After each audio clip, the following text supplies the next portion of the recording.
রিকশাওয়ালা মামাকে প্রশ্ন করা হয়েছিল আর্জেন্টিনার ডি মারিয়া অবসর নিচ্ছেন, তাকে নিয়ে কিছু একটা বলেন। তার আগে প্রশ্ন ছিল আর্জেন্টিনার এই তারকাকে চেনেন কিনা, যদিও ডি মারিয়াকে চিনতেন কিংবা জানতেন তিনি। তবে প্রশ্নের উত্তরে তার মুখে ফুটে ওঠে সারল্য, অকপটে বলেন এত কিছু তো তিনি বোঝেন না। কোপা আমেরিকার ফাইনালে যুক্তরাষ্ট্রে খেলছে আর্জেন্টিনা আর কলম্বিয়া। 13,000 কিলোমিটার দূর থেকে যা উপভোগ করছে বাংলাদেশের ফুটবল প্রেমীরা। ঢাকা বিশ্ববিদ্যালয়ের টিএসসি চত্বরে এদিন ভোর থেকেই এক মুহূর্তের জন্য নেমে এসেছিল মায়ামির হার্ড রক স্টেডিয়াম। আসন সংখ্যা যেখানে ছিল না সীমাবদ্ধ, যতটুকুন জায়গা ছিল সব জায়গাতেই যেন তিল ধারণের ঠাঁই নেই। সেই ম্যাচ দেখতেই কাকডাকা ভোর থেকে এদিন টিএসসিতে জড়ো হন হাজারো ফুটবল সমর্থক। যমুনা রেফ্রিজারেটর, খাবার ফ্রেশ তো লাইফ জম্পেশ।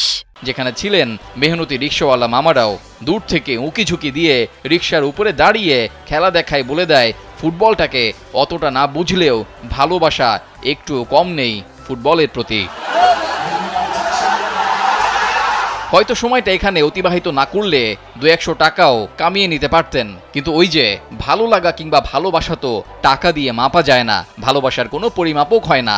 সেই ভালোবাসাতে এতটুকুন সময় চলে যাক, তাতে কি যায় আসে। বাংলাদেশে যে আর্জেন্টিনার ভক্ত সংখ্যা নেহায়েত কম না সেটা জানে পুরো ফুটবল বিশ্ব।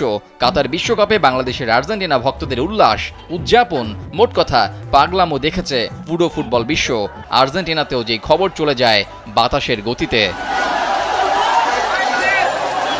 কি বিশ্বকাপ, কি কোপা আমেরিকা, আর্জেন্টিনা সমর্থকরা সবসময় দলটাকে সমর্থন দিতে হাজির হন। সেটা বাসার টিভি সেটে কিংবা স্টেডিয়াম অথবা টিএসসির মতো স্টেডিয়াম নামিয়ে আনা বড় কোনো পর্দার সামনে। শেষ পর্যন্ত এবারের কোপা আমেরিকার পর্দা নামলো, যেখানে আরও একটা শিরোপা যোগ করলো আর্জেন্টিনা, যার উল্লাস শুধু আর্জেন্টিনা কিংবা মায়ামির হার্ড রক স্টেডিয়ামেই হয়নি, হয়েছে পুরো বাংলাদেশে, যার বড় উদাহরণ টিএসসির এই প্রান্তর। কোপা আমেরিকার সর্বোচ্চ শিরোপার মালিক এখন আর্জেন্টিনা। এর আগে উরুগুয়ের সাথে সর্বোচ্চ শিরোপার রেকর্ডটা ভাগাভাগি করছিল আলবিসেলেস্তারা। তবে এখন এটা শুধু আর্জেন্টিনার একার রেকর্ড।